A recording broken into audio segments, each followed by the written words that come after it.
Hi, I'm going to talk about how while we do need to approach basically controversies within the body of Christ with some grace and kindness and humility, we also have to realize that division in the church is not the fault of people calling out false doctrine.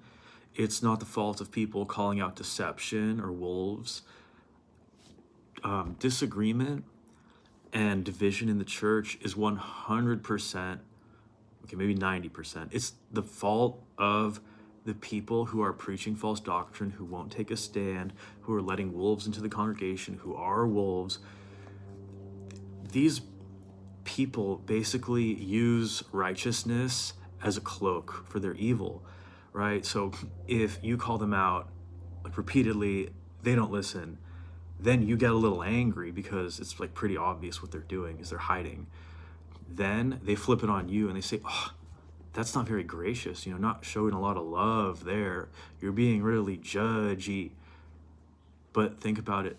They're gaslighting you. They're like manipulating you when they say that. Like, the first thing that comes to my mind is when someone calls out how you say something rather than what you're actually saying, right? Well, it sounded like, I felt like, but it's like, dude, when someone calls me out, I just address what they say.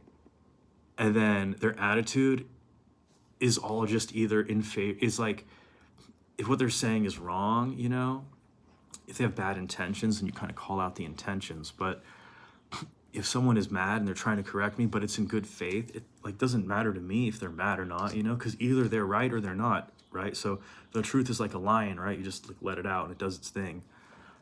So I'm making this video to kind of encourage people who they might have a little bit of a reservation about calling people out. I'm not sure, because what these people do is they cover their tracks, right?